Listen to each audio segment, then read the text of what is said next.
नमस्कार श्रोते हो. श्रीराम समर्थ. मी शैलजा पाटणकर. आज श्रीकृष्ण जन्म आणि अर्थातच ज्ञानेश्वर माऊलींचाही जन्म. आज त्या निमित्ताने या दोघांचं जीवन आणि त्यातली काही साम्यस्थळं आपल्याला मिळतात का बघूया. त्या दोघांनाही वंदन करून आपण त्याचा शोध घ्यायला बघू. वसुदेवसुतं देवं कौसचाणूरमर्दनं देवकी परमानन्दं कृष्णं वन्दे जगद्गुरु. श्रीकृष्णं वन्दे जगद्गुरु.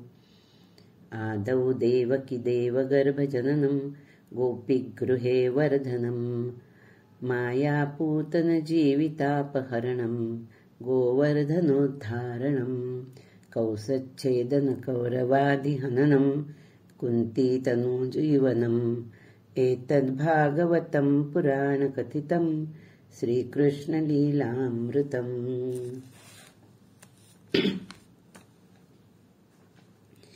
आळंदी अतिदिव्यक्षेत्र स्मरता पापे पळाली जणी. श्री सिद्धेश्वर आदिदैवत असे गंगाति इंद्रायणी. तेथे येऊनी सत्पुरुष बसले श्री देवकी नंदन. त्या ज्ञानेश्वर माऊलीस अमुचे भावे असो वंदन. ग्रंथी बोध करी सुरम्य वचने आबाल नारी नरा. जीवन मुक्त मुमुक्ष बद्ध डुलती गीतार्थ केला खरा. शृंगारा श्रीपाय देऊनी जिथे भक्ती करी कीर्तन. त्या ज्ञानेश्वर माऊलीस अमुचे भावे असो वंदन. भक्ती ज्ञान विरक्ती एक दिसती ज्ञाना इचे जीवनी. विश्वी एकची जाहली सकळिका ती माऊली यौवनी. आम्ही बाभुळत वृक्ष सो परिजगी ज्ञानेश हो चंदन. त्या ज्ञानेश्वर माऊलीस अमुचे भावे असो वंदन. भूवैकुंठ असे प्रसिद्ध जगती श्रीक्षेत्र हो पंढरी. तेथीचा प्रभू साधु रूप धरुनी आला अलंकापुरी.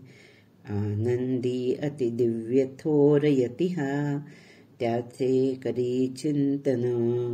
त्या ज्ञानेश्वर माऊलीस अमुचे भावे असो वंदन. झाले सांप्रत संत थोर जगती होतील ही यापुढे. अग्रस्थान परंतु पूज्य सकळा ज्ञानेश्वरासीच ते. ज्याचे नाव कलित एक जगती स्वानंद संजीवन. त्या ज्ञानेश्वर माऊलीस अमुचे भावे असो वंदन.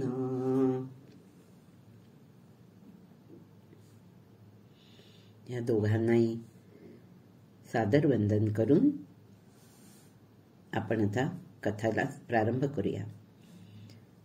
आज कृष्ण जन्म आणि अर्थातच ज्ञानेश्वर माऊलींचाही जन्म.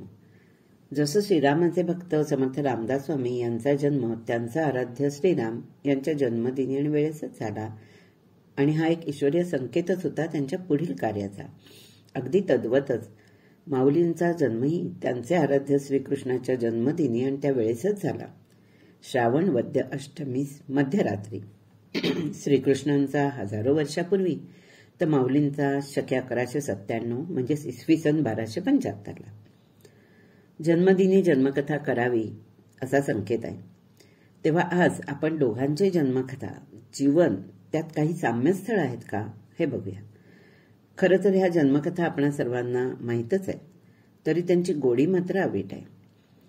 श्रीकृष्ण हा दशावतारातील श्री विष्णूंचा 8वा अवतार द्वापार युगातला, तर माऊलींचा जन्म कलियुगातील. दोघांच्याही जन्माचे वेळची परिस्थिती भिन्न असली तरी समस्या सारख्याच होत्या. यदा यदा हि धर्मस्य ग्लानिर्भवति भारत अभ्युत्थानम अधर्मस्य तदात्मानं सृजाम्यहम ह्या भगवंताच्या वचनाप्रमाणे ह्या दोघांच्याही जन्मापूर्वी पृथ्वीवर अराजक माजलं होतं. द्वापारात कंस, चाणूर, शिशुपाल, दंतवक्त सारख्या राक्षसांकडून सामान्य जनता त्रस्त होती. त्यांची पिळवणूक होत होती आणि माऊलींच्या काळात वर्णभेदामुळे बहुजन समाजाचा लाचछळ सोसावा लागत होता. देव त्यांच्याकरता बंद होता, देवळात प्रवेश नाही, अस्पृश्य म्हणून हिणवलं जात होतं आणि भक्तीचा, ज्ञानाचा मार्ग त्यांना खुलाच नव्हता. यदुवंशातील राजा उग्रसेन ह्याचा पुत्र कंस आणि कन्या देवकी हिच्या वासुदेवाशी विवाहाच्या वरातीतच आकाशवाणी होते की कंसाचा अत्याचार संपायला हिच्या पोटी जन्मानारा 8वं अपत्य येत आहे. झालं. मुळात दुष्टवृत्तीचा कंस घाबरून गेला आणि ताबडतोब त्यांनी या दोघांना बंदी करून कारागृहात टाकलं. आपले वडील उग्रसेन यांनाही टाकलं. पुढील कथा आपण जाणता की देवकीला झालेला प्रत्येक पुत्र कंसाने अत्यंत निर्घृणपणे दगडावर आपटून मारला. तेव्हा 8व्या वेळेला प्रसूतकाळी वसुदेव देवकी पुत्र जन्म होताच त्याच्या सुरक्षेकरता त्यांनी आपले मित्र व गोकुळातील नंदराज यशोदा यांच्याकडे पुत्राला पाठवायचं ठरवलं. आता ईश्वराचाच अवतार तो. तेव्हा आपोआप आजूबाजूची परिस्थिती अनुकूल झाली. कारागृह रक्षकांना झोप लागली, बाळाचं रडणं कळलंच नाही, बंदिवासाचे कुलूप दरवाजे आपोआप उघडले, टोपल्यातील कृष्णाच्या पदस्पर्शाने पावसाळ्यातील पुरातील दुथडी यमुना दुभंगून रस्ता तयार झाला आणि नदी ओलांडून बाळ सुखरूप नंदा घरी पोचला. त्याचवेळी इकडे यशोदेला कन्या झाली होती आणि योगमायेच्या बळे तिथे पण अगदी सर्वांना निद्रा लागली. वसुदेवाने आपल्या बाळाला तिच्या कुशीत ठेवलं, तिच्या कुशीतली कन्या उचलून इकडे आणली तरी कुणाला पत्ता नाही.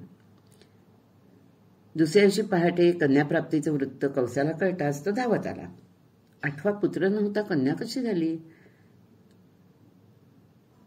आकाशवाणी खोटी ठरली की काय? अगदी क्षणभरच त्याला वाटलं. पण दुष्ट कंस आणि आजच्या भाषेत बोलायचं तर रिस्क कोण घेणार, चान्स कोण घेणार?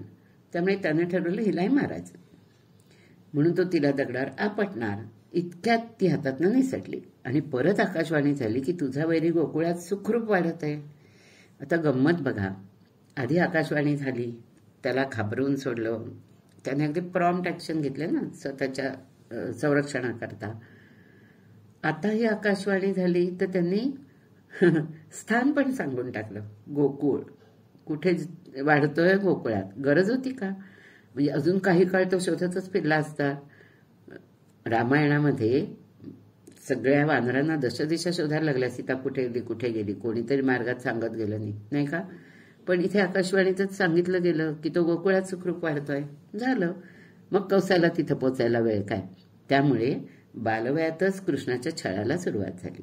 म्हणजे थोडक्यात काय, राजपुत्र असून त्याचा जन्म बंदिवासात आणि पुढे बालपणातच अनेक संकटांचं वादळ त्याच्याभोवती फिरत होतं. आता आपण माऊलींचा जन्म बघू. माऊलींचे पणजोबा त्र्यंबकपंत कुलकर्णी हे एक भगवत भक्त. गावचे कुलकर्णी सधन पण धार्मिक, जी गोष्ट फार कलियुगात फार कमी असते. आता यांना गोरक्षनाथांचा प्रत्यक्ष अनुग्रह झाला होता. त्यांचे पुत्र गोविंदपंत, त्यांना गोरक्षनाथांचे शिष्य गणिनाथांचा अनुग्रह झाला होता आणि आता त्यांचे पुत्र विठ्ठलपंत. आपण रामायणातही पाहिलं, समर्थ चरित्रात पाहिलं की समर्थांच्या किती आधीच्या पिढ्यांमध्ये उपासना होती. 22 पिढ्यांची पुण्याई घेऊन ते बाळ आलं. करेक्ट. तसं इथेही आहे की हे आधीच बघा, प्रत्येक जण अनुग्रहित येतोही अशा अगदी दिव्य व्यक्तीकडून. आता विठ्ठलपंत लहान असतापासूनच त्यांची विरागी वृत्ती, भगवत भक्त. वयाच्या 7व्या वर्षी मुंज झाल्यावर वडिलांची अनुमती घेऊन पैठणला वेदाध्ययन केल्यावर तीर्थाटनाला जायला ते निघाले. प्रवासात आळंदी इथं आले. तेथील सिद्धोपंत कुलकर्णी हे पण सधन आणि सज्जनग्रस्त. यांची मुलगी रुक्मिणी विवाह योग्य झाली होती. त्यांच्या नजरेत विठ्ठलपंत भरले. कुलशिलाची चौकशी करून त्यांनी विवाह नक्की केला. विवाहात तर दोन्ही घरच्या वडील माणसांची परवानगी घेऊन विठ्ठलपंत दक्षिणेतील राहिलेली यात्रा पूर्ण करायला गेले. ती पूर्ण केली आणि परत येऊन आपेगावला आपल्या आईवडील आणि पत्नीचं राहायला लागले. छान संसार करू लागले. परंतु त्यांना विरक्ती अत्यंत वाटत होती किंवा सतत विरक्ती येत होती. त्यात त्यांचे आईवडीलही वारले. तेव्हा ते आपल्या पत्नीजवळ वरचे वर संन्यास दीक्षेची परवानगी देण्याचा आग्रह करू लागल्या. आता ही बातमी सिद्धोपंतांना कळली. ते तात्काळ आले आणि ते दोघांना घेऊन आळंदीला गेले. आळंदीला असताना एकदा गंगेवर स्नान करून येतो असं पत्नीला ते सांगतात. ती तुळशीला पाणी घालण्यात व्यग्र होती. जा म्हणाली. पडत्या फळाची आज्ञा घेऊन ते तडक काशीला प्रयागावर आले. तिथे स्वामी रामानंद यांची त्यांची भेट झाली. आपण विवाहित असल्याचं लपवून त्यांनी दीक्षा घेतली. गुरूंनी त्यांचं नाव चैतन्याश्रम ठेवलं. गुरुसेवा आणि साधना त्यांची सुरू झाली. तेज वाढत होतं, जाज्वल्य तेज. एकदा स्वामी रामानंद त्यांना काशीला ठेवून तीर्थयात्रेला निघाले. आळंदीत आले. इथे पत्नीचा संन्यास दीक्षेची बातमी येऊन मिळाली ती रुक्मिणीला. त्यामुळे तिने पण स्वतः व्रतस्थ राहायचं ठरवलं. नदीचं स्नान, अश्वत्थाला 1000 प्रदक्षिणा, सात्विक भोजन आणि नामस्मरण हे तिचं नित्य चालू होतं. काशीचे कोणी स्वामी आलेत ही बातमी कळल्यावर त्यांच्या पाया पडायला ती गेली. त्यांनी पुत्रवती भावाचा आशीर्वाद दिला. तिने सर्व हकीकत सांगितली. तेव्हा गुरूंच्या लक्षात आलं की चैतन्याश्रमच विठ्ठलपंत आहेत. काळ वेळ सांगितली असेल. ते तडक आपली यात्रा सोडून काशीला परत गेले आणि त्यांना जाऊन तिथे गृहस्थाश्रम स्वीकारण्याची आज्ञा केली. आता गुरु आज्ञाप्रमाणे मानून ते आले खरे. विठ्ठलपंत इथे आले, पण इथूनच त्यांची आणि पुढे त्यांच्या मुलांची परवड सुरू झाली. त्यांना शके 1195 मध्ये निवृत्ती, 1197ला ज्ञानदेव, 1199ला सोपान आणि शके 1201ला मुक्ताई अशी 4 अपत्य झाली. पण गावाने संन्यासाची पोरं म्हणून वाळीत टाकलं, हिणवाल सुरुवात केली. आळंदीतील ब्रह्मवृंदाला कुठल्याही ग्रंथात या मुलांना ब्राह्मणांचे अधिकार मिळावे असा काही उल्लेख मिळाला नाही. त्यामुळे त्यांनी मुंजीला विरोध केला. पाणी बंद, धान्य बंद, नदीवरचं पाणी बंद, त्यालाही स्पर्श करायची परवानगी नाही, कोरांना मिळत नाहीशी झाली. तेव्हा मग विठ्ठलपंतांनी काही उपासनेचं निमित्त करून आपली मुलं आणि पत्नी ह्याच्यासकट त्र्यंबकेश्वर गाठलं.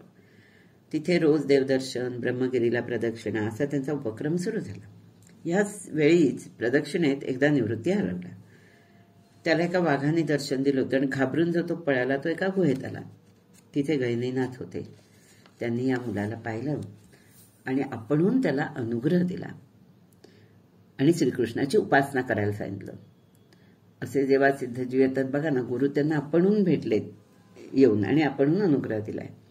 ते परत आले तिथून. वडिलांनी त्यांच्या मुंजीचा आग्रह तिथल्याही ब्रह्मवृंदाकडे धरता त्यांनी सांगितलं की पैठणला जा.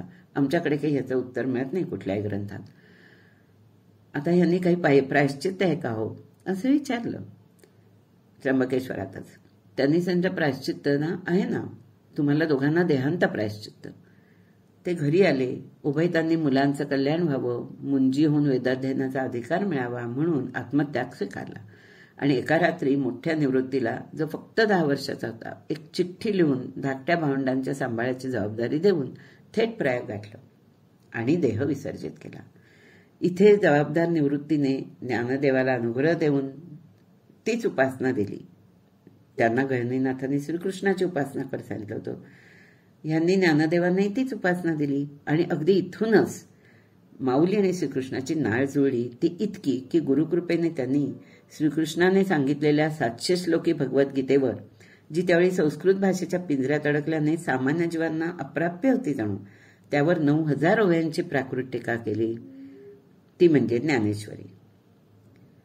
म्हणजे बघा, द्वापारात गांजलेला किंवा माजलेला जो अनाचार होता त्याला आळा घालण्यासाठी कृष्णाने जन्म घेतला आणि बालवयातच सामान्यांच्या रक्षणासाठी राक्षस मारले. कंस, चाणूरांना मारलं. तेव्हा बलराम आणि कृष्ण दोघं बालवयाचेच होते. पुढे युद्धभूमीवर जगाच्या कल्याणाकरता गीताही सांगितली. आता माऊलींचं बघा. माऊलींनी वर्णभेदातून निर्माण झालेल्या अत्याचारातून बहुजनांची सुटका करायला ज्ञानमार्गाने युद्ध पुकारलं. आणि जसं ब्राह्मणांना रेड्यामुखी वेद वदवून नतमस्तक करवलं, हरिपाठ लिहिला, कृष्ण भक्तीपर भजनं स्वतः लिहून सुंदर स्वरात गायली आणि लोकांमध्ये भक्तिभाव त्यांनी जागृत केला. तळागाळातली ही सगळी जी लोक होती त्यांच्या घरी ते जात आणि त्यांच्या हातचं भोजन, त्यांच्या हातचं जलप्राशन करून त्यांनी या लोकांच्या मनातला न्यूनगंड काढून टाकला. इतकंच नाही तर मुख्य म्हणजे त्यांच्याकरता दगडातील देव अपराप्यच होता. विठुरायाच्या मंदिरात प्रवेश देऊन तो सुद्धा खुला केला माऊलींनी. आता बघा ना, बालवयात कृष्णाने यशोदेला मुख उघडायला सांगून विश्वदर्शन करवलं, अर्जुनाला युद्धभूमीवर विश्वदर्शन करवलं. बरोबर आहे. माऊली बघा, बालवयच होतं त्यांचं, तेव्हाच त्यांनी आपल्याला ग्वाही दिली की त्यांच्या अंतरंगात विश्वरूप त्यांना दिसलंय. माऊली म्हणतात ना, विश्वीचे आर्त माझ्या मनी प्रकाशले, अवघेची झाले देह ब्रह्म. असो, अर्थात ज्ञानेदेवांच्या हयातीत त्यांचं चरित्र लेखन खरं तर कुणीच केलं नाही. तरी पण नामदेवांच्या काही ओविरूप चरित्रातून जेवढी माहिती मिळाली ती इतकीच. पण हे नक्की की अस्पृश्य, क्षुद्र हा लोकनिर्मित जातीभेद जो होता ना, तो माऊलींनी अगदी पूर्ण गाडून टाकला. तेव्हा अजूनही एक साम्यस्थळ यांच्या चरित्रात मिळतं की श्रीकृष्णाने जसं महाभारताच्या युद्धानंतर द्वारकेत येऊन जेव्हा त्यांनी पाहिलं की यदुकुळात अगदी अनाचार माजलेला आहे, तेव्हा त्या यदुकुळासकट सर्वांना संपवून आपणही देहत्याग केला. व्याधाचा बाण हे एक निमित्त होतं. आधीच्या जन्मात तुझ्या हातून मला मरण येईल असा त्याला दिलेला शब्द पाळण्यासाठी ते होतं.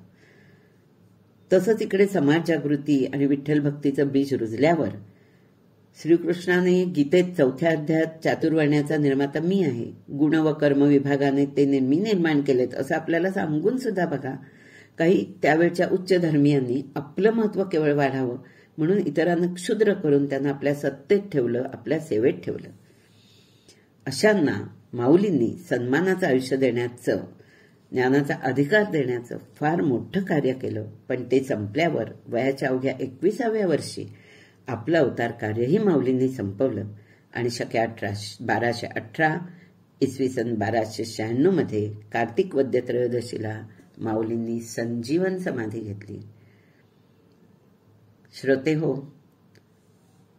मी केलेला हा एक छोटासा प्रयत्न आजच्या श्रीकृष्ण जन्मदिनी आणि माऊलींच्या जन्मदिनी जी जन्मकथा करावी असा संकेत आहे तो प्रयत्न केला. आपल्याला जर तो आवडला तर आपण जरूर त्याला लाईक करा, ह्या माझ्या यूट्यूब चॅनेलला सबस्क्राईबही करा, जेणेकरून असे अनेक कथानक तुम्हाला ऐकायला मिळतील, आणि शेअर करा. नमस्कार. जय जय रघुवीर समर्थ.